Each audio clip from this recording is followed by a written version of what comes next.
Ikuti.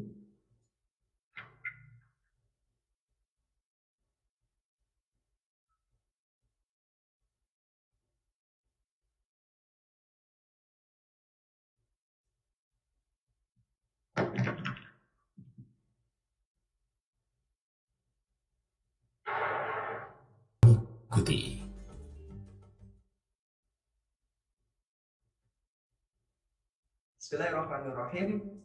Assalamualaikum warahmatullahi wabarakatuh. Alhamdulillah, assalatu wassalamu ala rasulillah, ala sayyidina Muhammadin abdullah, asyhadu an la ilaha illallah, wa asyhadu anna Muhammadan abduhu wa rasuluh, la nabiya ba'dah. Segala puji bagi Allah, Tuhan semesta alam. Alhamdulillah, pada kesempatan sore sudah menginjak di hari yang ke-9 bulan Ramadan, dan semoga ibadah-ibadah kita, puasa kita, sholat kita, dan apapun yang kita lakukan di bulan Ramadan, insya Allah bernilai ibadah di Allah Subhanahu Wa Taala. Dan tidak lupa, marilah kita senantiasa memanjatkan syukur kehadiran Allah Subhanahu Wa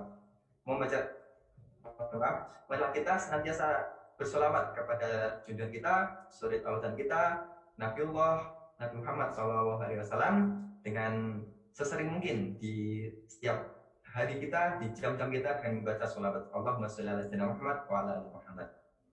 Jemaah sekalian, alhamdulillah kembali kita dipertemukan oleh Allah Subhanahu Wa Taala dalam kajian online di KM Pama Sangatta, dan insya Allah tema kita pada hari ini sangat luar biasa sekali, yaitu merenggu kebahagiaan di bulan mulia. Insya Allah akan dibersamai oleh Ustadz Suhari Al-Bupati. Sedikit perkenalan dari beliau. Beliau lahir di Pati 23 Juli tahun 1978. Beliau sudah menikah dan alhamdulillah dikaruniai oleh 4 orang anak. Beliau adalah pengasuh dari BPM Al-Pati Klaten. Nah, itu adalah sedikit pengenalan dari beliau. Baik, Bapak-bapak sekalian, sedikit informasi kepada jamaah kajian online DKM Pama Sangatta, bahwasanya DKM Pama Sangatta mengadakan lomba-lomba buat anak-anak, bapak-bapak atau ibu sekalian. Silahkan untuk informasinya bisa lihat di Facebook Masjid Al-Barokah. Kemudian kabar bahagia buat kita semua, alhamdulillah telah dibuka pasar amal Ramadan. Nah, berikut adalah trennya. Marhaban, ya Ramadan. Bulan Ramadan datang lagi, bulan penuh berkah dengan berlipat pahala di dalamnya.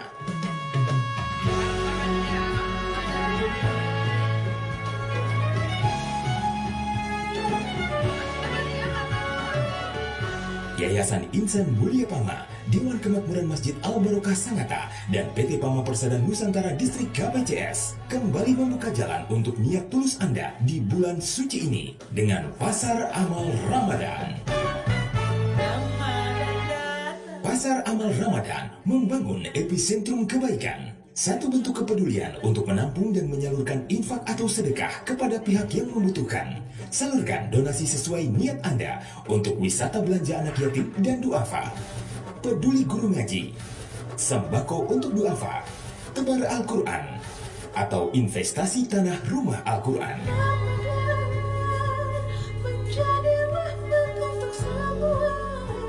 Mari manfaatkan kesempatan ini sebelum tanggal 5 Mei 2021. Belanjakan harta di jalan kebaikan lewat Pasar Amal Ramadan. Semoga sumbangan yang diberikan membawa keberkahan.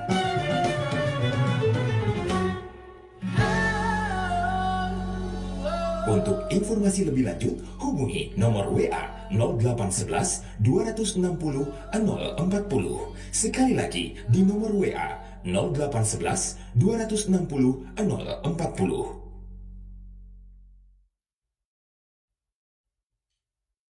Baik, alhamdulillah, kabar gembira bagi teman-teman yang mungkin masih bingung mau menyalurkan amal kita, mau diarahkan kemana. Insya Allah bisa bisa bergabung dengan kami di Pasar Amal Ramadan. Untuk informasi lebih lanjut bisa menghubungi di nomor 0811 260 040. Nah, baik jamaah sekalian, kami ucapkan terima kasih kepada segenap jajaran manajemen PT Pama Persatu Nusantara atas terlaksananya acara kita ini. Nah, kemudian perlu Bapak-bapak dan teman-teman kita sekali, insya Allah kajian kita hari ini akan live di Facebook dan radio Bahana Tercinta. Nah, jadi kita langsung live di Radio Nurbayat, teman-teman. Nah, di channel 97.8. Baik, Bapak-bapak sekalian, insya Allah untuk kajian hari ini insya Allah akan diawali dengan penyampaian materi oleh Ustadz Zuhairi Bupati, kemudian dilanjutkan dengan sesi tanya jawab.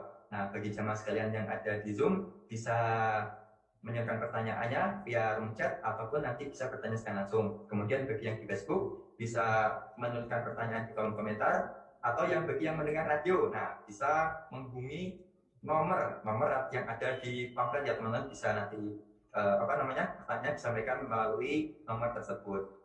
Nah, Masya Allah, tema kajian kita pada hari ini sangat keren sekali, yaitu mengelola kebaikan di bulan yang mulia. Kira-kira gimana caranya, apa saja tips-tipsnya? Tidak berlama-lama dari saya, mari langsung saja kita persilakan kepada Ustadz Zuhairi.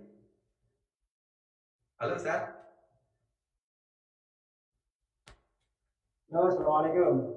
Waalaikumsalam. Gimana kabarnya Ustadz? Alhamdulillah sehat Mas, sehat. Ya, alhamdulillah. Baik Bapak-bapak sekalian, alhamdulillah Ustadz sudah berada di tengah-tengah kita. Langsung saja kepada Ustadz Zuhairi, waktu kami persilakan. Baik, suara saya jelas ya? Jelas Ustadz, jelas Ustadz. Baik. Bismillahirrahmanirrahim. Assalamualaikum warahmatullahi wabarakatuh. Waalaikumsalam warahmatullahi wabarakatuh. Alhamdulillahirabbil alamin. Wassalatu wassalamu ala asyrafil anbiya'i wal mursalin sayyidina wa nabiyyina Muhammadin wa ala alihi wa sahbihi wa man sara ala nahjihi wastanna bi sunnatihi wa da'a bi da'watihi ila yaumiddin, amma ba'du. Ma'asyiral muslimin, segenap jamaah Masjid Al-Barakah Pama Sangatta yang kami cintai, segenap manajemen PT Pama di tempat tugas masing-masing, masuk Mas Aris ini yang sedang lama tidak berjumpa, tambah makmur kelihatannya. Alhamdulillah. Sahabat Radio Bahana FM yang mudah-mudahan senantiasa dimuliakan Allah SWT, dan teman-teman sahabat jamaah Facebook, jamaah Al-Fatih dimanapun berada, mudah-mudahan kami baik yang ada di Indonesia maupun yang ada di luar negeri mudah-mudahan senantiasa bahagia, makin sejahtera, makin makmur, makin istiqomah. Alhamdulillah, segala puji bagi Allah SWT yang mempertemukan kita kembali meskipun baru via internet setelah janji kita tahun lalu untuk berjumpa ya, ketemu langsung di Pama belum sampai hari ini. Ya, mudah-mudahan Ramadan tahun depan sudah bisa ketemu, mudah-mudahan. Alhamdulillah, kita syukuri nikmat iman, nikmat Islam, kesehatan, nikmat kesempatan untuk thalabul ilmi, ngaji bareng sore ini. Dan selama Ramadan kita dibersamai oleh para asatidz, para kiai, para ulama kita yang insyaallah dan senantiasa diberikan Allah kesehatan, panjang umur, barokah dunia wal akhirah. Salam dan salam semoga selalu tercurah limpahkan untuk junjungan kita Nabi besar Muhammad sallallahu alaihi wasallam yang kita cintai dan kita ikuti sunnah-sunnahnya serta kita harapkan syafaatnya. Teman-teman sekalian, salah satu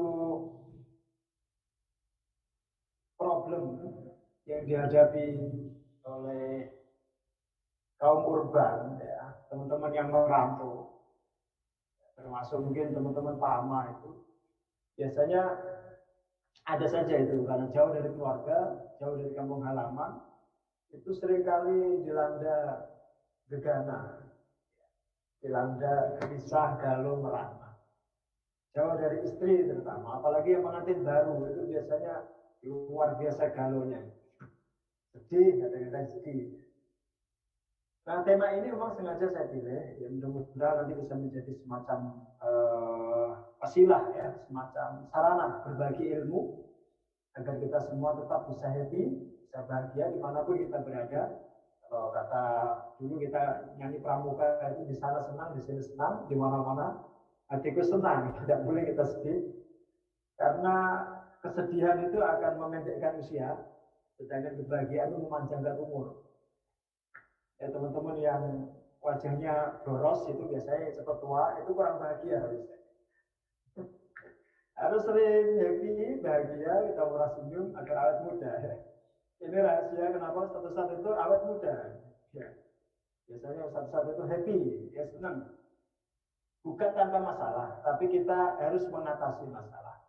Yang namanya mengatasi itu masalah di bawah kita. Ya, kita di atas, masalah di bawah. Sehingga kita bisa senantiasa survive, ya, bisa bahagia. Tapi sebelum kita bahas panjang lebar soal itu, ya saya akan memaparkan beberapa poin sebagai pengantar.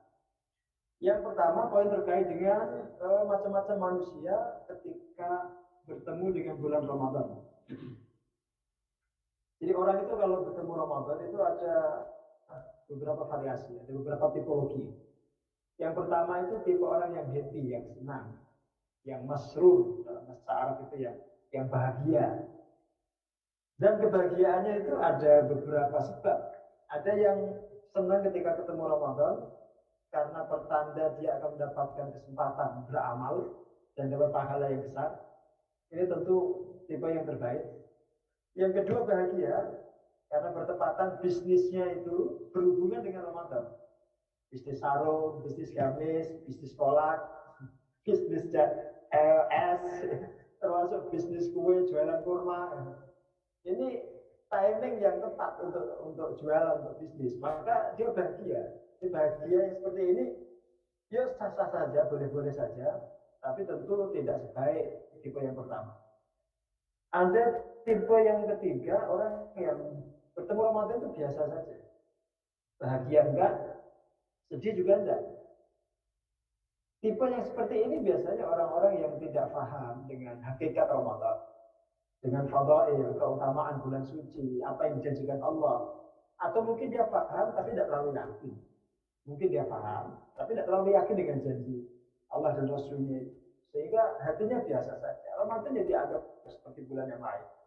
Nggak terlalu istimewa dalam pandangan yang bersangkutan. Ini tipe yang ketiga ya. Yang keempat ini tipe yang sedih, yang nelangsa. Karena dia tidak bisa lagi maksiat, dia tidak bisa lagi makan minum leluasa, dia tidak bisa lagi mengumbar syahwat yang memperturutkan nafsunya, dan seterusnya. Ini yang seperti ini tipe yang paling buruk. Ya, selain karena kesedihannya itu terkait dengan sesuatu yang bahkan tidak ada artinya sama sekali, dia juga kehilangan kesempatan untuk mendapatkan panen pahala di bulan Ramadan. Nah ini tipologi manusia bertemu dengan Ramadan. Saya akan bahas tipe yang pertama. Mudah-mudahan nanti sahabat Al-Barokah ya, jamaah Al-Barokah bisa meniru tipe yang pertama ini. Bagaimana agar kita bisa bahagia setiap kali bertemu Ramadan dan kebahagiaan kita itu berangkat dari iman. Kebahagiaan kita itu terkait dan terikat dengan akhirat. Ini yang akan kita kaji ya sore ini. Saya diberi waktu berapa menit, Mas Jarwo? Kurang lebih 45 menit saja. Untuk materi? 40. Ya. Betul, kurang lebih 45 menit, nanti 15 menitnya kita sesi tanya jawab. Oke, nanti dikasih kode ya. Kalau saya sudah mendekati waktu habis. Oke, baik. Saya teruskan. Jamaah sekalian yang dimuliakan Allah Subhanahu wa taala. Kita bahas tipologi yang pertama, ya, tipe yang pertama. Manusia yang bahagia dan bahagianya itu terkait dengan akhirat. Ada satu hadis yang ingin saya bacakan. Ini saya membuka kitab fikih sunnah di bab saum, di bab saum. Tadi saya baca ada satu hadis yang sangat erat terkait dengan tema kita ini. Saya bacakan hadis dari Urfujah. Dia menceritakan bahwa Rasulullah SAW pernah bersabda terkait dengan Ramadan, kata Rasul, "Tughlaqu abwabun nar wa tuftahu abwabul jannati wa tusaffadu fihi syayatin." Qala wa yunadi fihi malak, "Ya baghiyal khairi abshir wa ya baghiyal syarri aqsir hatta yanqadi Ramadan." Kata Rasulullah, kalau Ramadan itu tiba, bulan ini tiba, dan ini sudah berlalu 9 hari, pintu-pintu neraka itu ditutup, dikunci. Mungkin lebih ekstrim, dikunci rapat-rapat, tidak dibuka sama sekali. Pintu-pintu surga dibuka semuanya pintu surga itu, nggak ada yang dikunci. Kemudian setan dibelenggu, diikat, ditali, dipaksa untuk tidak boleh pergi-pergi, tidak boleh menggoda manusia. Kemudian ada malaikat yang bertugas menyeru. Di sini disebutkan seruannya itu bunyinya begini. Ya baghiyal khairi abshir. Wahai para pencari kebaikan, wahai para pemetik pahala, berbahagialah. Kalimat ini, ya baghiyal khairi abshir. Wahai orang-orang yang obsesi hidupnya itu selalu mencari kebaikan, berbahagialah. Wa ya baghiya syarri aqsir. Sedangkan wahai para pelaku maksiat, orang yang hidupnya bergelimang dengan dosa, berhentilah. Hatta yanqadi Ramadan. Terus malaikat ini bertugas menyeru begitu di hati setiap insan. Di dalam kalbunya yang paling dalam. Orang-orang yang punya kecenderungan berbuat baik dimotivasi untuk terus beramal, berbahagia dengan amalnya. Sedangkan orang yang bermaksiat disuruh berhenti. Sekarang kita jelaskan. Ini rahasia kenapa di bulan Ramadan itu kecenderungan kita itu semangat untuk ibadah. Kemudian malas untuk maksiat. Karena di dalam hati kita itu sebenarnya ada malaikat yang ditugasi oleh Allah Subhanahu wa taala untuk selalu menyerukan kebaikan. Selalu menyerukan kebaikan di dalam hati kita masing-masing. Kita dimotivasi, dibisiki yang baik, didorong untuk berbuat baik. Hari ini sudah sholat duha belum? Hari ini sudah tarawih belum? Hari ini sudah sedekah belum? Hari ini baca Quran sudah berapa lembar, sudah berapa juz? Itu suara malaikat. Nah, orang-orang yang berburu pahala, yang kejar-kejaran menuju surga, itu senangnya luar biasa ketika bertemu Ramadan. Jadi nggak ada alasan kita bertemu Ramadan itu sedih. Ciri orang beriman yang imannya itu baik, itu kalau dia melakukan kebaikan dia bahagia. Kalau melakukan maksiat dia sedih. Kesedihan itu yang membuat dia berhenti dari maksiat. Tidak dia ulangi lagi. Mungkin dia maksiat, tapi tidak akan berhenti dan kemudian tidak diulangi lagi. Nah, sementara ciri orang yang beriman, dia senang berbuat baik. Karena senang, maka dia akan ulang kesenangan itu. Dia akan tularkan, dia akan ajak orang. Saya kasih ilustrasi. Pernah ada teman-teman mampir di satu warung, yang masakannya itu maknyus. Yang nikmatnya luar biasa. Ini saya nggak provokasi ya, karena kita lagi berbuka. Nggak apa-apa, ya, cerita tentang makanannya. Kalau kita puas dengan pelayanannya, merasakan lezatnya makanan di warung itu, biasanya, ini yang kita lakukan, kita akan cerita-cerita. Kemudian, nggak afdol kalau kita nggak ngajak. Karena makanan itu kalau nikmat, nggak terasa nikmat kalau kita makan sendirian. Pasti kita akan ngajak-ngajak.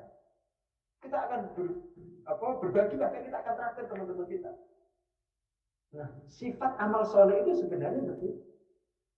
Amal soleh itu, tanda diterimanya itu, kalau setelah melakukan satu amal soleh ini mengajak amal soleh yang lain. Kata guru-guru saya, al-hasanat tajurul hasanat. kebaikan itu selalu mengajak rekan-rekannya amal-amal kebaikan yang lain. Itu ciri kalau amal kebaikan itu diterima oleh Allah SWT. Dia ngajak, dia ngundang. Sehingga kebaikan ini justru akan terus berkembang. Yang kedua, cirinya kebaikan itu kalau diterima oleh Allah Subhanahu wa taala, dia berumur panjang. Amal kebaikan itu nafasnya panjang, alias istiqomah. Maka ini saya yakin ya, selain saya mendoakan teman-teman di Al-Barokah ini, di Pama ini, insya Allah amalnya memakmurkan masjid ini diterima oleh Allah SWT. Saya teringat Ramadan beberapa tahun lalu ya, ketika saya bisa bisa tinggal di mesnya Pama. Saya tidak pernah melihat ada perusahaan ya selama di Sanata yang suasananya seperti pesantren kecuali Pama. Kalau dengar ada deh, Masya Allah, berbul itu ke masjid semua. Jadi mes-mes, jadi asrama-asrama itu persis seperti pesantren. Kemudian masjid tiba-tiba penuh. Habis sholat, zikir pada baca Quran. Yakin nih, dulu yang bangun masjid itu, nggak tahu saya apakah manajemen atau jamaah, bola alam saya nggak tahu, nanti mungkin bisa diceritakan ya. Yakin amalnya diterima oleh Allah. Itu tanda. Amal diterima itu tandanya ya, diterima oleh manusia. Nah, ini menjadikan kita bahagia. Jadi, teman-teman sekalian, ya, ini alasan pertama. Jadi, nggak boleh kita bertemu Ramadan di sini. Yang kedua,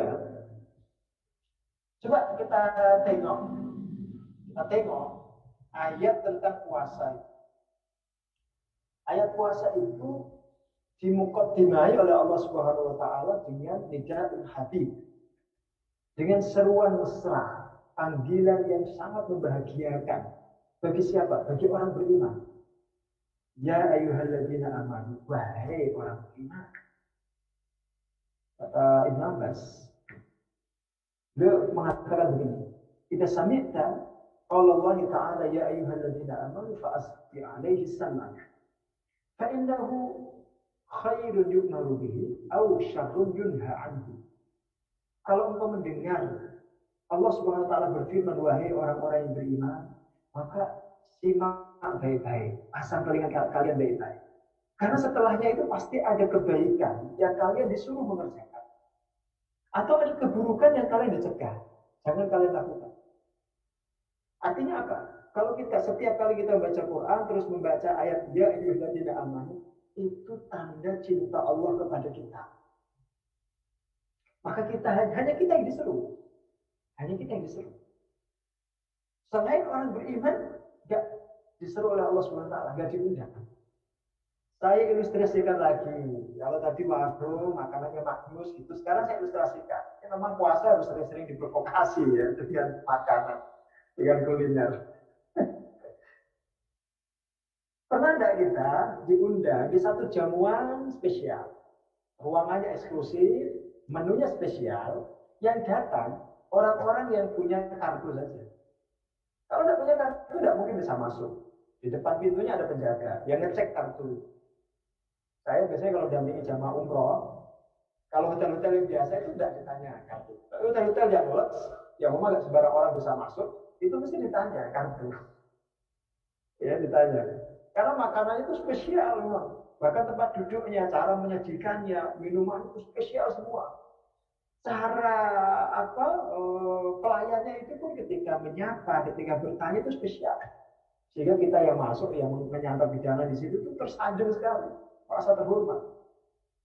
Teman-teman, maaf begini. Ramadan itu adalah ma'idah ruhaniyah lil mu'minin. Dia adalah hidangan istimewa bagi orang beriman. Tapi bukan untuk fisik, bukan untuk jasad. Dia hidangan istimewa untuk rohani kita. Untuk jiwa kita. Yang dia akan menutrisi iman. Menguatkan kalbu. Meneguhkan jati diri kita sebagai orang beriman. Ini kalau kita pahami, tidak semua orang diberikan Allah Subhanahu wa taala kesempatan menikmati hidangan Ramadan. Tidak semua orang.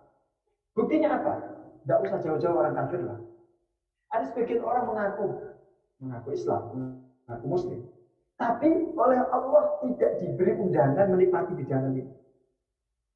Kok bisa? Iya, dia nggak diberikan Allah kemauan untuk puasa, nggak diberikan Allah kemauan untuk sholat, nggak diberikan Allah kemauan untuk ke masjid, untuk tarawih, untuk tadarus. Munculnya kemauan itu kalau dalam bahasa ulama adalah undangan dari Allah. Kalau belum ada kemauan, belum ada kerentak, belum ada niat, itu belum datang undangan. Ini yang sering saya ajarkan ke kelas umroh yang saya bimbing. Saya mohon doa juga jamaahnya. Akhir tahun ini kami berencana nanti satu rombongan dari pesantren untuk berangkat bareng-bareng tanah suci. Sudah di sekolah, sudah manasik berkali-kali, tapi karena ada corona ini terus berhenti.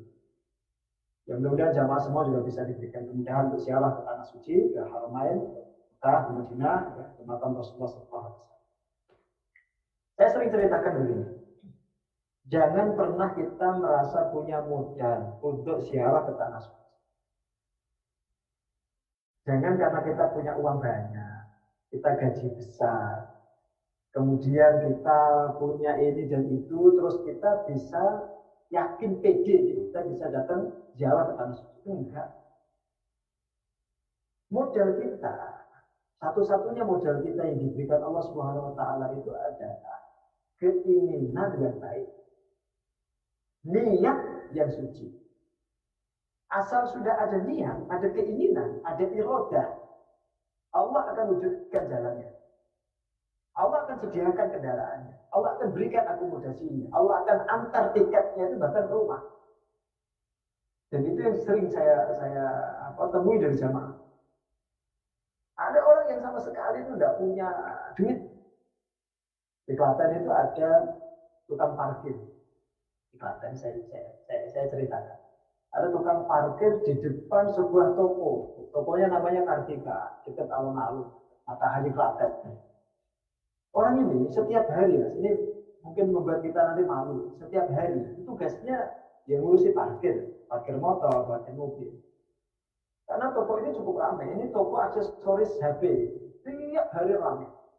Motornya berjajar puluhan mobil. Uniknya ini, bapak tukang parkir ini, setiap selesai menata motor, menata mobil, merapikan, dia selalu membuka mushaf, tilawah Quran. Tiap saat. Jadi kalau motor sudah rapi, nggak ada pengunjung yang datang, dia duduk baca Quran. Dia duduk baca Quran. Dia duduk baca Quran. Itu pemandangan yang setiap hari saya lihat, setiap kali saya lewat, berhenti di lampu merah depan toko itu. Suatu saat, ada seorang anak muda yang mengalami pemandangan, melihat pemandangan yang sama dengan yang saya lihat. Cuma anak muda itu punya duit, saya itu tidak punya. Akhirnya anak muda ini kemudian ngajak rekan-rekannya lewat Facebook juga, undang teman-temannya untuk memumrohkan bapak ini dan istri. Kok ada tukang parkir yang bahkan sehari itu tilawah, kalau ditanya itu, belum malu-malu jawabnya itu, sehari bisa 10 juz, Mas. Yo, Mas Haris, bisa kan? Ketua takmirnya Al-Barokah, kalah tuh. Tukang parkir. Saya yakin dalam waktu tertentu nanti dia akan hafal Quran itu.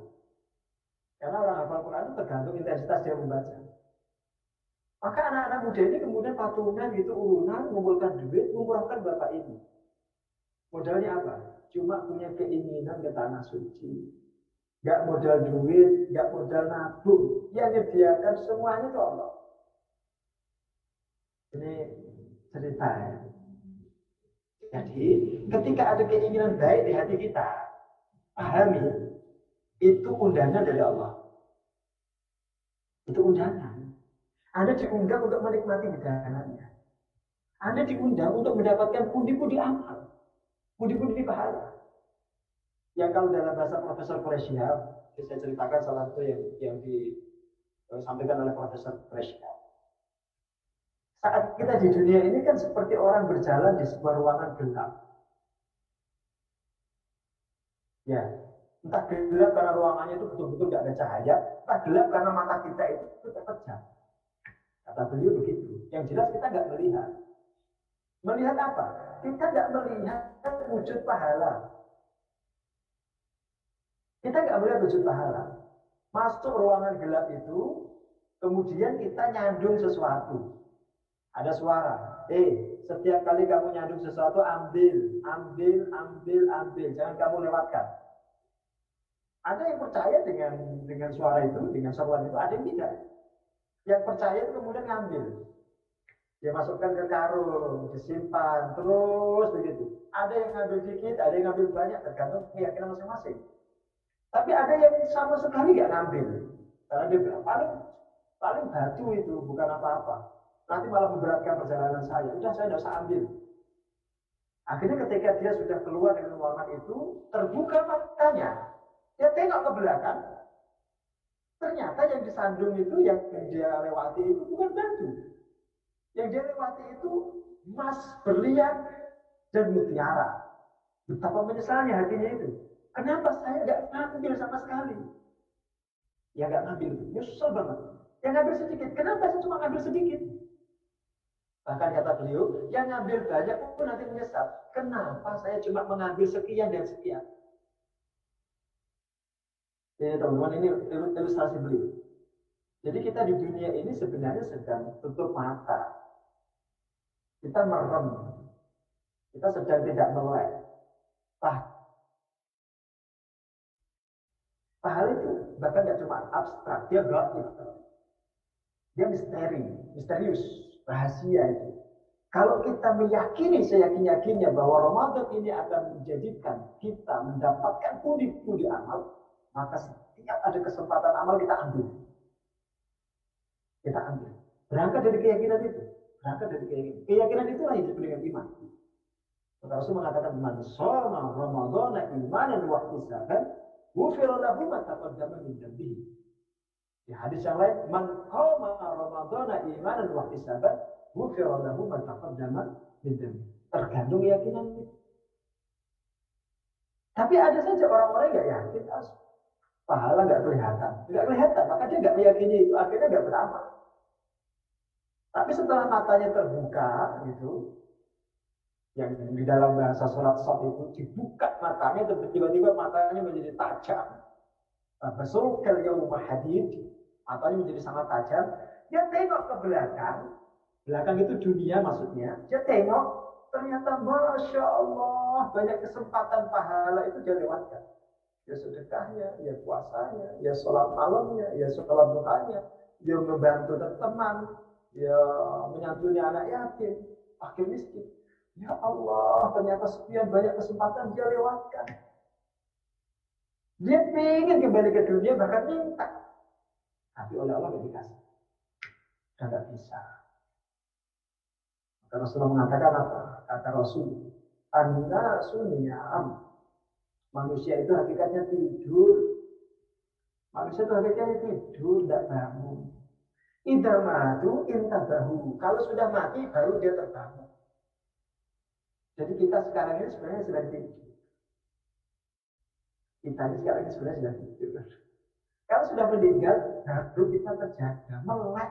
Biar itu, ya Allah, ternyata benar-benar di dunia itu semua yang dijanjikan Allah itu ada. Di depan kita sudah tampak surga neraka, di belakang kelihatan dunia, kita berada di satu tempat yang disebut barzakh.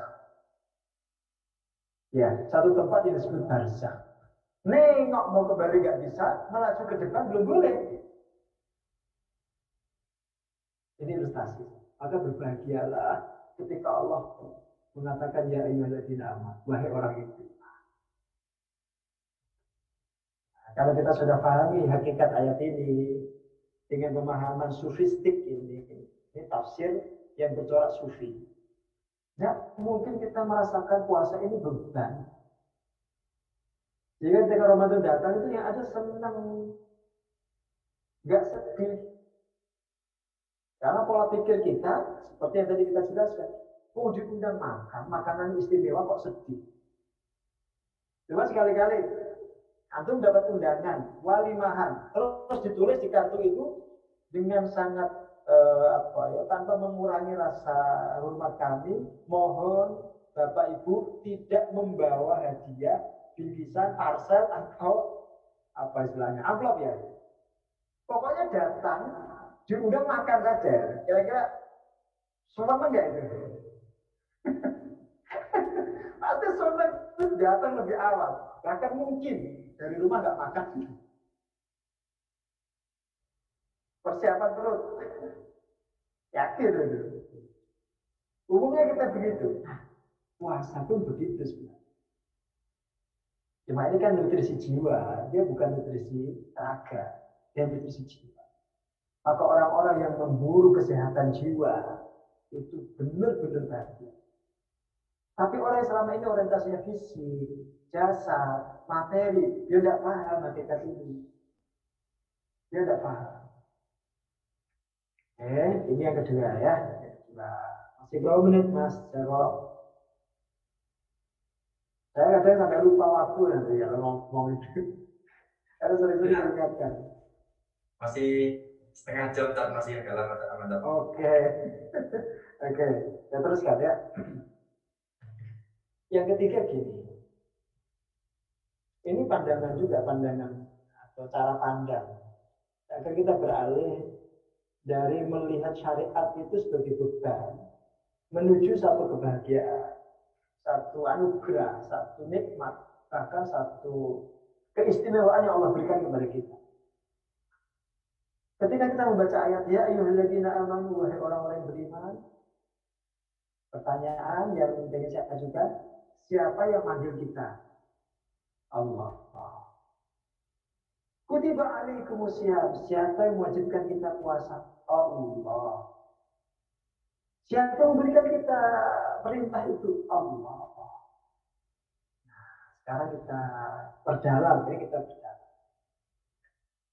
Kalau orang mindsetnya sibuk dengan isi perintah, dia tidak akan pernah bisa bahagia ketika diperintah. Dia tidak akan pernah bisa senang kalau disuruh. Karena yang dia rasakan perintah itu beban, perintah itu tugas, perintah itu kesulitan, bahkan perintah itu pengorbanan. Nah. Tapi kalau orang itu sibuk melihat yang memerintahkan, siapa tahu yang nyuruh puasa itu? Allah. Siapa tahu yang nyuruh sholat itu? Allah. Siapa yang nyuruh zakat? Allah. Siapa yang nyuruh kita haji? Allah. Dia sibuk dengan siapa yang nyuruh, siapa yang memerintah. Perintah itu menjadi ringan. Tidak ada artinya isi perintah, meskipun berat sebenarnya. Orang dipanggil, disuruh untuk jihad fisabilillah, untuk perang itu bukan perkara gampang, itu berat. Bahkan dulu ada sebagian sahabat Nabi itu yang berleha-leha diajak perang itu santai banget. Sampai dikecam oleh Al-Quran. Malakum idza qila lakum infiru fi sabilillah istaqaltum ila al-ardh. Araditum bil hayati dunya min al-akhirah. Itu ayat kecaman itu. Ada apa kalian ini ketika disuruh berangkat ke medan jihad, medan perang? Kaki kalian itu seolah-olah terpaku ke dalam perut bumi. Berat sekali melangkah. Kenapa kalian ini kata Allah? Apakah kalian lebih ridho dengan kehidupan dunia daripada akhirat? Itu skala sahabat loh. Apalagi kita sekarang.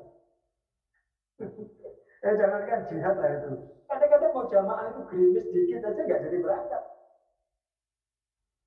Ya kan? Udur katanya, udur syar'i. Padahal gerimis dikit. Dan mesnya paling dekat dengan masjid. Ada payung pula. Ada mantel. Gak ada sebenarnya itu alasan. Alasan satu-satunya ya kenapa gak jadi ke masjid? Ya males. Ya males, bukan apa-apa, ya males. Ini satu gambaran. Tapi kalau kita fokus dengan Allah yang nyuruh, yang memerintah, yang menetapkan syariat, itu perintah seberat apapun itu enteng. Ini sudah Ramadan, ayo puasa. Sendiko jauh lah baik. Orang berangkat haji itu berat, tinggalkan rumah, keluar duit di tanah orang sekian hari, naik kendaraan, safar yang begitu panjang. Tapi kenapa wajah para hujjaj calon jamaah haji itu, kenapa begitu sumringah? Kenapa begitu bahagia? Karena dia ingat, dia fokus, yang mengundang Allah, yang nyuruh Allah, yang memerintah Allah. Semua beban perjalanan tidak ada. Duit yang dikorbankan sama sekali tidak ada artinya. Sama sekali tidak ada artinya. Kesulitan-kesulitan selama berada di tanah suci, di Mekah, di Madinah, semuanya teratasi. Yang ada cuma labbaik Allahumma labbaik, labbaik la syarika laka labbaik. Terus dia memuji Allah, innal hamda wan ni'mata laka wal mulk la syarika. Itu yang ada. Itu yang ada. Ini cara pandang, ini mindset. Lagi-lagi ini adalah nilai-nilai tasawuf. Sering saya ngajar di pesantren, Al-Fatih itu sering saya sampaikan. Kalau kita ngaji berhenti pada tataran fikih, maka nanti kita melihat syariat itu sebagai buta. Mandek di situ jadi buta. Kita akan cuma menyoal wajib, sunnah, makruh, haram, mubah. Sebatas itu. Kita tidak akan mengupgrade spiritualitas kita. Maka ngaji itu ketika kita sudah selesai, rampung, finish, bab fikih itu kita pikir selesai semua sudah. Dari tohal sampai mu'amalat itu selesai. Naikkan level kita, upgrade. Belajar tasawuf. Ngaji tasawuf. Ngaji ihya. Ngaji al-hikam. Gitu.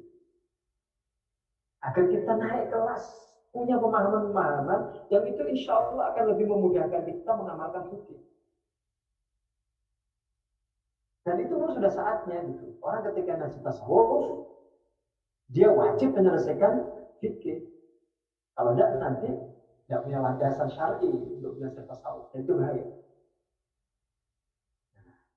Kita kembali. Jadi kalau kita mendapatkan seruan wahai orang beriman, ingat yang menyeru itu Allah. Yang menyeru itu Allah. Ya, ada panggilan adzan, hayya 'alas shalah. Suara muadzin itu sekedar muballigh. Dia sekedar penyampai suara Allah. Dan Allah kalau menyeru, mengajak, memerintah kita sholat, pasti di belakangnya itu ada kebahagiaan. Maka perhatikan itu kalimat setelahnya. Hayya 'alal falah. Ayo menuju kebahagiaan. Ayo menuju kesuksesan. Al-falah itu al-jannah. Kesuksesan, keberuntungan itu surga Allah. Artinya setiap kali kita melangkahkan kaki menuju masjid, ya teman-teman, itu sebenarnya kita sedang mendekat setahap demi setahap menuju surga. Maka jangan ada kata malas. Jangan ada kata malas. Coba, apa doa yang kita baca saat kita membuka pintu masjid? Allahumma ftah li abwaab rahmatik. Ya Allah, bukakanlah untukku pintu-pintu rahmatmu. Abwaabur rahmah itu adalah abwaabul jannah. Pintu-pintu rahmat Allah itu pintu-pintu surga. Maka setiap kali kita buka pintu masjid, itu sebenarnya kita setahap demi setahap mendekati pintu surga Allah. Tidak ada, kita dipanggil kemudian malas. Karena kita paham hakikatnya. Bahkan sebelum dipanggil, kita standby, nunggu. Kalau dalam bahasa Rasul itu, وَانْتِظَارُ الصَّلَاةِ بَعْدَ الصَّلَاةِ. Menunggu sholat setelah sholat. Ya, menunggu sholat setelah sholat. Yaitu pola pikir lagi. Jadi kalau kita habis asar seperti ini, jadi tadi barusan saya selesai sholat asar setengah 4 rakum, itu niati kegiatan kita untuk nunggu maghrib. Setelah maghrib nanti kita berbuka, bercengkrama dengan keluarga, niati untuk nunggu isya. Habis isya kita sholat tarawih, witir, tadarus, terus tidur. Tidurnya pun niati untuk nunggu subuh. Ba'da subuh kita kerja, aktivitas, kalau yang belajar dari sekolah, kuliah, niati nunggu zuhur, itu intidhar sholat ba'da sholat. Standby, selalu siap dipanggil Allah, selalu labbaik. Nanti jamaah, yang kita nggak tahu ya, kalau kita dipanggil Allah Subhanahu Wa Taala menuju akhirat, diselesaikan jatah hidup kita di dunia, kalau suasana hati kita selalu menunggu sholat, kita pasti husnul khatimah. Pasti. Statusnya itu adalah menunggu sholat. Jadi ketika Allah SWT bertanya, malaikat, dalam kondisi apa kamu mencabut nyawa hamba-Mu ini? Ya Allah, dia sedang menunggu sholat. Ini suasana hati orang beriman, faham dengan hakikat perintah. Ya Allah, dia sedang menunggu sholat. Jadi statusnya apa? Muntazirus sholat. Orang yang sedang menunggu-nunggu sholat. Habis kita nanti selesai Ramadan, ya, masuk bulan Syawal, terus sampai 11 bulan ke depan, itu niati menunggu Ramadan tahun depan. Sehingga hidup kita itu selalu berada di antara stasiun ibadah ke stasiun berikutnya. Tidak ada jeda. Faidah faragta fansab. Kalau kamu rampung dari satu amal, lakukan amal yang lain. Fa itu litakid. Allah tidak mengatakan faidah faragta summan sab. Tidak summa yang dipakai, tapi fa. Tidak ada jeda maksudnya. Habis ini, langsung. Maka asal dari salafun salih, para sahabat, para tabi'in itu dulu mereka punya kebiasaan gini. Kalau mereka rampung dari puasa Ramadan, rampung itu 6 bulan ke depan, itu biasanya dipakai untuk meminta kepada Allah agar ibadah selama Ramadan itu diterima. Selalu dalam doa-doa mereka itu diselitkan, ya Allah terimalah ibadah saya selama bulan Ramadan. Tahun ini Allah terima. Ya Allah terimalah puasa saya. Ya Allah terima sholat saya. Ya Allah terimalah i'tikaf saya. 6 bulan berikutnya lagi itu mereka gunakan untuk meminta kepada Allah agar dipertemukan dengan Ramadan tahun depan. Jadi selama 1 tahun itu, rentang waktu 1 tahun itu posisinya menunggu Ramadan. Statusnya menunggu Ramadan. Itu posisi orang beriman. Selalu standby. Itu Gus Baha itu punya ilustrasi yang bagus. Saya ceritakan ilustrasi Gus Baha. Saya kutipkan dari salah satu ceramah beliau. Saya kutip. Kalau kita punya toko, terus kita punya pembantu, ya yang bantu di toko itu, toko kita itu. Kita pesankan, toko ini tolong ya dibuka jam 8. Tutup nanti jam 4. Itu kalau pembantu kita itu cerdas, itu tidak perlu tiap hari dipanggil. Mas, udah hampir jam 8, tolong dibuka tokonya ya. Kalau pembantunya cerdas, itu tidak harus tiap hari itu dipanggil. Tidak harus tiap hari. Sebelum jam 8 itu, dia akan standby. Gak usah disuruh berulang-ulang, jam 8 itu dia akan buka toko majikan. Jam 8 dia buka, jam 4 dia tutup. Gak perlu diulang-ulang itu perintahnya. Nah kita ini tiap hari, udah disuruh Allah lewat speaker masjid, musola, langgar. Tapi masih ada saja yang tidak datang. Ada saja yang ketika sudah dipanggil, udah waktunya itu loh, sudah waktunya. Dia malah nongkrong dulu. Gak segera ke masjid. Sampai di depan masjid, gak segera wudhu, gak segera masuk. Dia habiskan sebatang rokok itu, nunggu komatnya. Itu, kalau tadi bahasa itu berarti pembantunya kurang pintar itu. Itu anak buahnya kurang pintar. Kalau pembantunya pintar, dia standby. Belum disuruh, dia sudah standby. Dia sudah nunggu perintah. Itu ilustrasi yang disampaikan Gus Bahari. Nah, sholat itu kan periodik, rutin tiap hari kita lakukan. Kan tidak perlu kita tiap hari dipanggil. Kok goblok mana itu? Tiap hari harus disuruh, dipanggil, disuruh. Nah, jangan begitu. Maka posisi standby itu, wantidor sholat ba'da sholat, itu kita latih. Dan kita kalau punya status seperti itu, kata Rasulullah, fadzalikumur ribat, fadzalikumur ribat, fadzalikumur ribat. itulah orang yang selalu berjaga-jaga. Itulah orang yang selalu berjaga-jaga. Maksudnya itu, kita itu selalu siap sedia kalau dipanggil Allah kembali ke akhirat itu baik. Gak ada kata saya gak siap ya Allah, gak ada. Maka ketika semua orang gonjang-ganjing, dilanda kesedihan, kepanikan, paranoid, ketakutan. Sampai hari ini ada sebagian jamaah itu yang masih takut keluar rumah, takut bertemu orang, takut ketularan virus dan seterusnya. Insya Allah kalau kita punya mindset yang tadi kita sampaikan itu, insya Allah kita tidak akan mengalami kondisi kejiwaan seperti itu. Nah, kemarin saya tuh mensulim ini jamaah saya. Ada jamaah saya itu yang bahkan sudah menulis wasiat, sudah dititipkan istrinya. Terus ketika saya ke rumahnya itu untuk ngasih konsultasi itu keluarga besar sudah kumpul semua. Adiknya, kakaknya, pak Dilnya, pak Leknya, semua kumpul di rumah itu. Penuh rumah itu. Karena si Fulan ini, jamaah saya ini sudah nulis wasiat. Loh, sebabnya apa? Sebabnya itu pagi di sekolah itu diwajibkan tes swab semua oleh kepala sekolah. Itu dia sudah down, mentalnya sudah jatuh, khawatir kalau hasilnya itu positif, terus dia nanti mati gitu. Waktunya pulang itu sudah nafasnya sesak, ya seperti orang sakit betulan. Kemudian lemes, udah dia nulis wasiat akhirnya. Semua saudara dipanggil di telepon. Sampai hari ini saya siaran, orang ini masih segar bugar, sehat walafiat.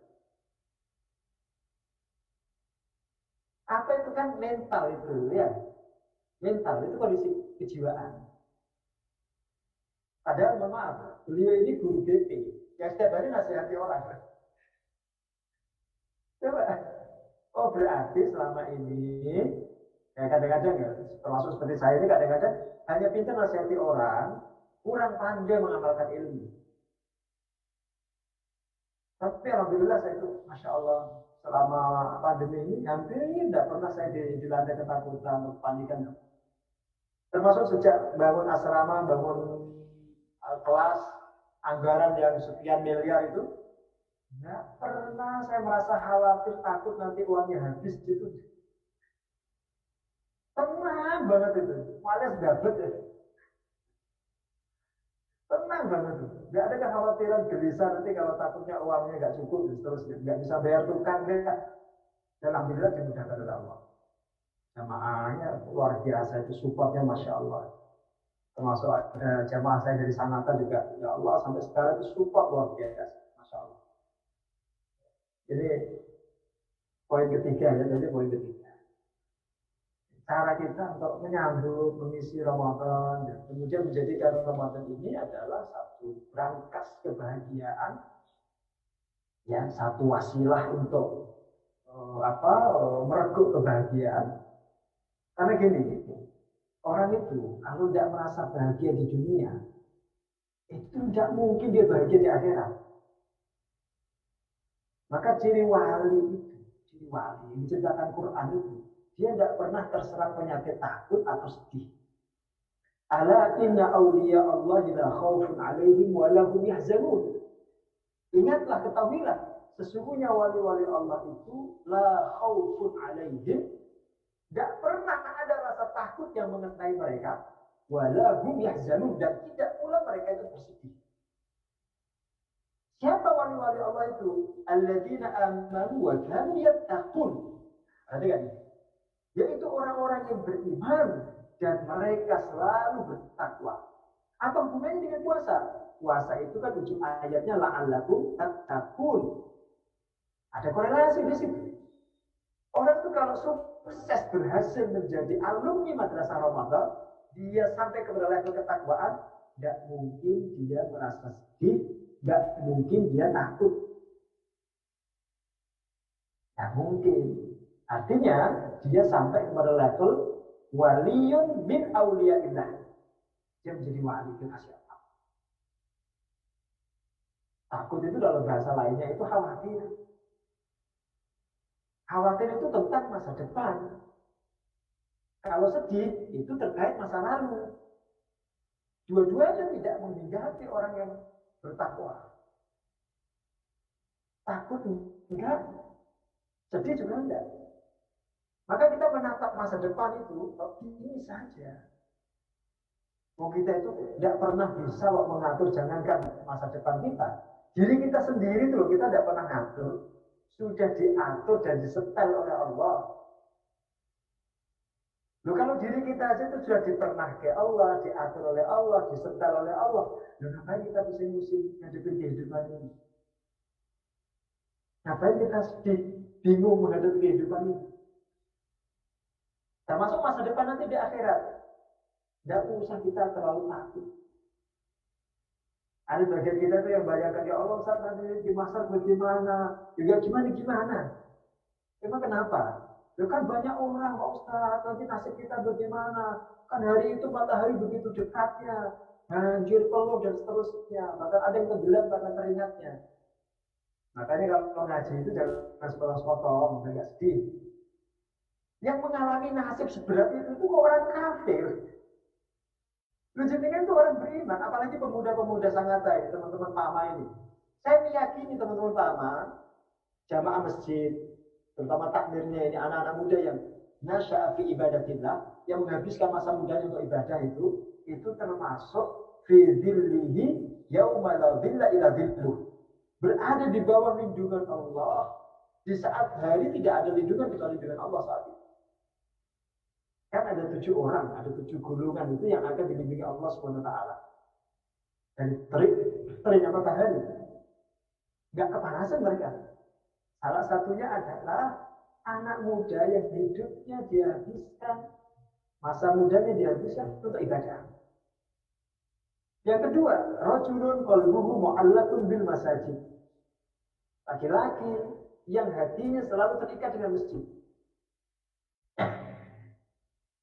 Nah, kalau kita kemudian masuk kriteria ini, tidak perlu kemudian terlalu khawatir tentang mahsyar, tentang nanti kita di padang mahsyar bagaimana, tidak usah terlalu khawatir.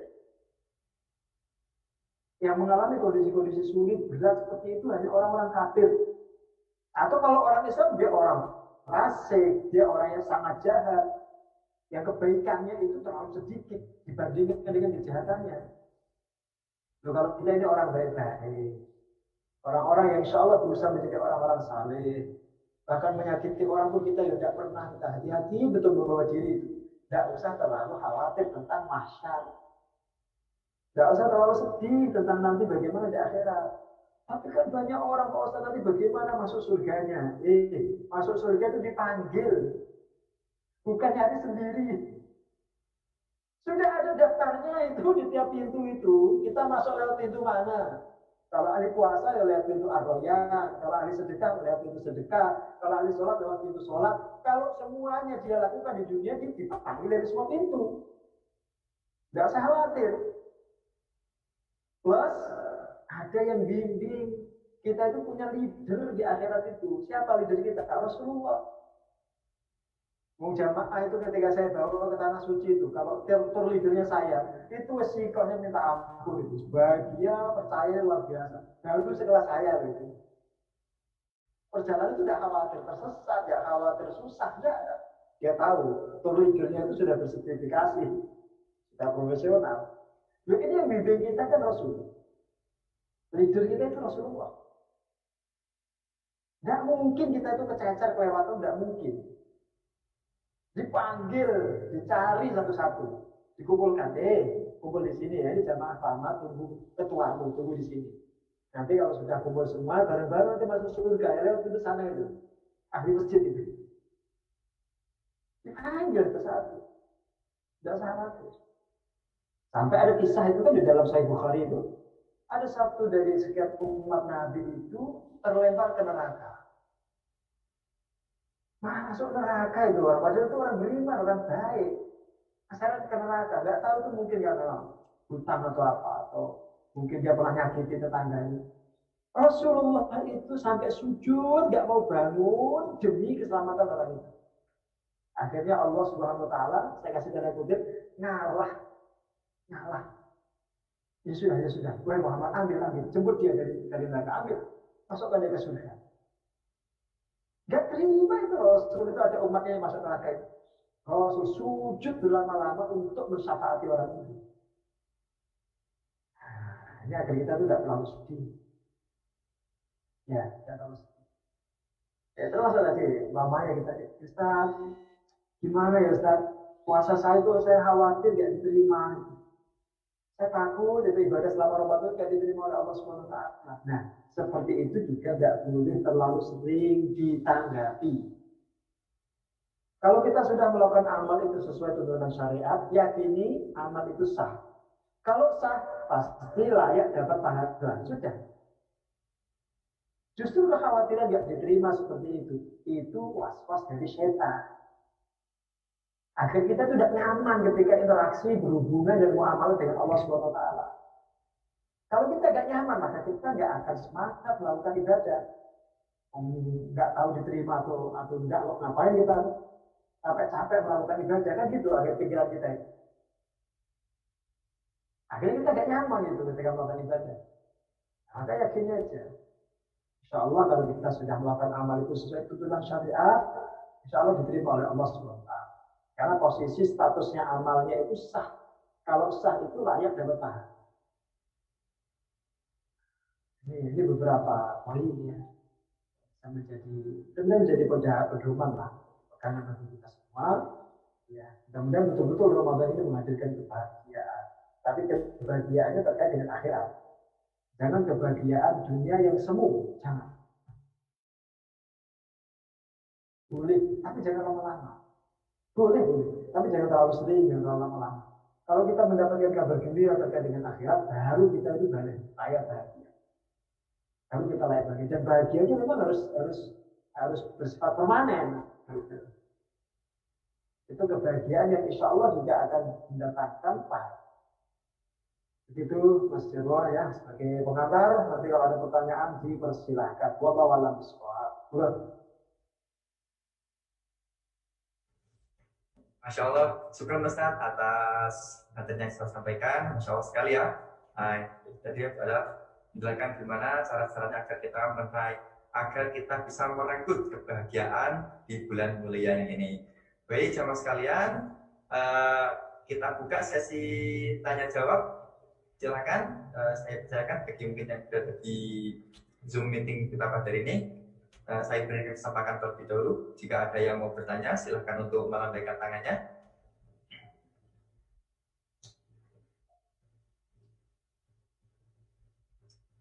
Baik, kalau belum ada, saya ada sedikit pertanyaan ini, Ustaz. Tadi Ustaz menjelaskan bahwa hidup kita itu harus standby. Ya, biasanya adalah standby menunggu. Seharusnya adalah standby menunggu waktu ibadah, itu adalah yang terbaik. Nah, jadi bagi yang masih awam ini Ustaz, termasuk saya, kita mungkin bisa saja meniatkan, saya misalnya pada asar ini saya meniatkan untuk menunggu waktu maghrib misalnya seperti itu. Nah, tapi bagaimana Ustaz memasukkan niat saya tersebut ke dalam hati saya? Jadi saya itu benar-benar menunggu, maksudnya bukan niat untuk yang lainnya tuh Ustaz. Mungkin begitu tak? Bagaimana cara memasukkan niatnya itu ke dalam hati kita? Ustaz. Ya, yang jelas ilmu ini kan harus dilatih. Artinya butuh proses. Jadi kalau kita habis salat asar gitu, kita berdoa, kita kan berdoa Allahumma a'inni ala dzikrika wa syukrika wa husni ibadatik. Itu sebenarnya kan doa agar kita itu diberikan Allah kekuatan untuk ibadah. Itu sekaligus kita niati, oh ya nanti maghrib, nanti habis asar itu kita niati untuk nunggu maghrib. Tandanya kalau kita betul-betul dalam suasana hati menunggu maghrib, ketika yang ditunggu itu datang, kita pasti menyambut. Gak mungkin kita mengatakan saya sudah menunggumu, tapi yang ditunggu itu datang, kita nggak ada, nggak kelihatan. Itu berarti nggak menunggu. Makanya kalau sudah datang waktu maghrib, aktivitas apapun kita hentikan, kita tinggalkan, kita penuhi panggilan Allah untuk sholat maghrib itu. Itu tanda kalau kita betul-betul menunggu. Nanti kelihatan dari situ.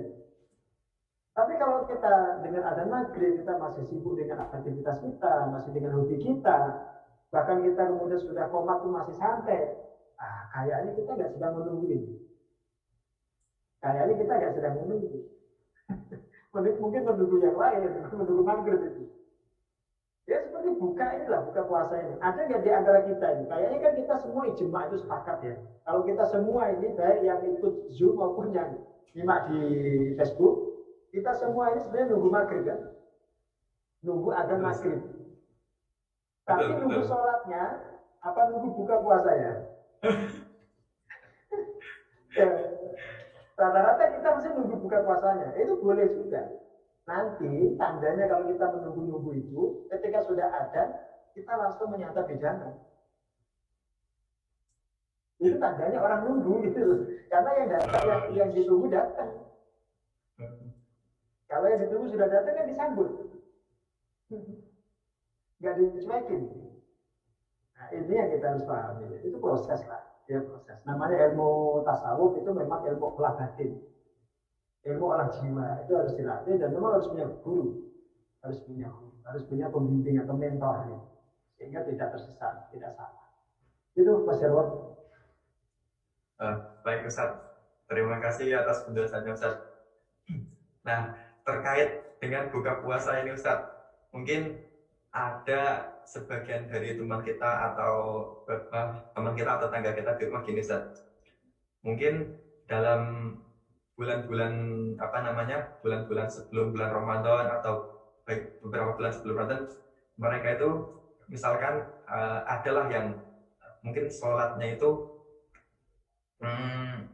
seiniannya aja, semaunya sendiri gitu misalnya. Nah, sesempatnya. Ya, kemudian pada saat bulan Ramadan dia itu sepertinya betul-betul melaksanakan puasanya itu pokoknya seperti dimaksimalkan. Tapi di sisi lainnya sholatnya itu masih ini Ustaz, masih sekedarnya Ustaz. Ya mungkin kalau ketiduran ya udah, kalau telat juga nggak apa-apa atau ya semacamnya. Nah, mungkin bisa berbagi tips kepada ini Ustaz, teman-teman semua, gimana kita memberi ini ya kita menasihati teman-teman kita bahwa Ramadan itu bukan hanya puasa saja, bahkan ibadah-ibadah lainnya harus dilaksanakan seperti dengan sebagaimana mestinya, begitu Ustaz. Ya. Dalam urutan rukun Islam itu kan bukan urutan yang asal. Syahadat, sholat, zakat, puasa, haji. Itu memang berdasarkan urutan nabawi dari Nabi. Kalau orang kemudian memahami bahwa ini urutan, bahkan yang dipesankan Rasul kepada Mu'adz bin Jabal itu, Mu'adz, nanti kamu akan berdakwah menghadapi ahli kita. Yang pertama kali kamu ajarkan adalah syahadat. Kalau mereka sudah melakukan itu, ajari mereka sholat. Kalau mereka sudah melakukan itu, ajari mereka zakat. Kalau sudah, ajari mereka puasa. Jadi urutan keberapa itu puasa? Keempat. Kalau dia jadi urutan keempat, itu mestinya harus lebih diprioritaskan sholat. Bukan kemudian diabaikan, bukan. Artinya kalau ada orang mengutamakan puasa daripada sholat, itu dia belum paham deret urut syariat Islam itu. Paham ya? Dia belum paham kedudukan rukun Islam itu.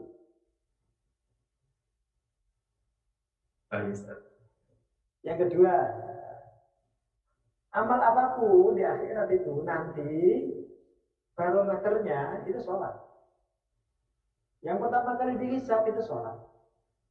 Bahkan untuk membedakan ashabul yamin dan ashabul shimal, golongan kanan, golongan kiri, itu perintah sujud.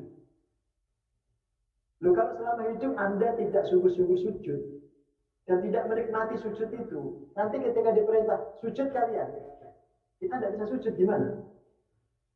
Padahal perintah sujud di akhirat itu cuma untuk membuat satu manajemen bahasa saya ya, untuk membedakan dua golongan ini.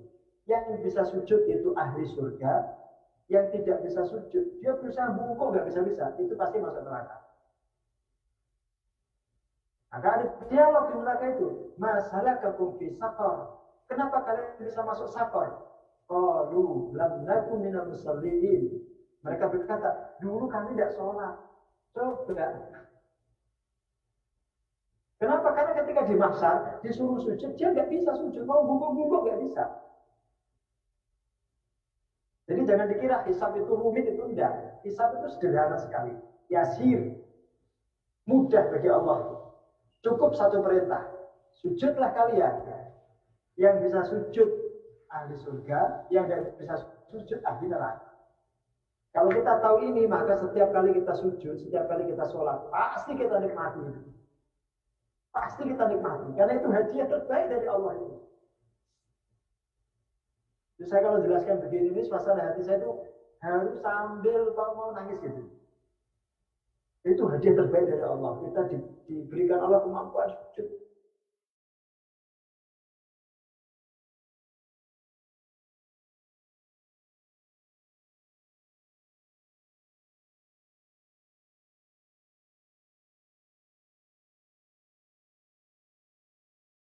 Sedikit mungkin yang saya kesempatan hidangan istimewa di bulan Ramadan ini, karena insya Allah banyak sekali manfaat dan faedahnya. Setelah kita melewatkan, mungkin kita baru akan menyadarinya. Baik, terakhir Ustaz, mohon nasihatnya kepada kami semua Ustaz, agar kami senantiasa istiqomah dalam mengajak, dalam ngajak kebaikan, terus minta tolong dipimpin doanya Ustaz. Insya Allah ini adalah waktu yang mustajab, mohon untuk dipimpin doanya sebagai penutup Ustaz. Baik. Saya tidak menambahkan nasihat ya, karena tadi sudah panjang lebar nasihat saya sampaikan. Ya, kita berdoa saja, mudah-mudahan Allah Subhanahu wa taala menerima amal kita, memberikan kita kesempatan bertemu Ramadan tahun depan, dan mudah-mudahan ya, semua jamaah diberikan Allah keistiqomahan, keikhlasan dalam amal, dan mudah-mudahan nanti kelak kita dikumpulkan Allah Subhanahu wa taala di surga. Ala hadina wa lakum salih al-Fatihah.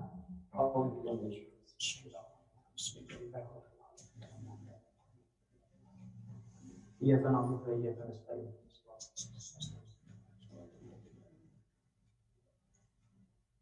الحمد لله رب العالمين حمد الشاكرين حمدا حمدا يوافي ويكافئ مزيدا يا ربنا لك الحمد والشكر كما ينبغي لجلال وجهك وعظيم سلطانك. اللهم تقبل منا إنك أنت السميع العليم وعلينا إنك أنت التواب الرحيم. اللهم إنك عفو تحب العفو فاعف عنا. اللهم إنك عفو تحب العفو فاعف عنا. اللهم إنك عفو كريم تحب العفو فاعف عنا يا كريم. اللهم اغفر لنا ولوالدينا وارحمهم كما ربونا صغارا. اللهم اغفر للمسلمين والمسلمات والمؤمنين والمؤمنات الأحياء منهم والأموات إنك السميع القريب مجيب الدعوات ويا قاضي الحاجات ويا أرحم الراحمين. اللهم إنا نسألك رضاك والجنة ونعوذ بك من سخطك والنار. اللهم أجرنا من النار. اللهم أجرنا من النار. اللهم أجرنا من النار. اللهم أعتق رقابنا من النار برحمتك يا أرحم الراحمين. ربنا ظلمنا أنفسنا وإن لم تغفر لنا وترحمنا لنكونن من الخاسرين. ربنا آتنا في الدنيا حسنة وفي الآخرة حسنة وقنا النار. سبحان ربك رب العزة عما يصفون وسلام على المرسلين والحمد لله رب العالمين. جزاكم الله خيرا. السلام عليكم ورحمة الله وبركاته. Waalaikumsalam warahmatullahi wabarakatuh. Baik jemaah sekalian, sekian kajian online kita pada hari ini. Insya Allah besok di waktu yang sama kita masih akan bertemu kembali dengan Ustadz Subari Abdul Fatih. Jangan lupakan insya Allah besok di waktu yang sama. Jadi untuk yang terakhir, mari kita tutup kajian kita pada sore hari ini dengan membaca hamdalah dan doa kepada teman-teman majelis. Alhamdulillah. Allahumma hamdika asyhadu an la Alhamdulillah. ilaha illa anta. Akhirul kalam dari saya, wassalamualaikum warahmatullahi wabarakatuh.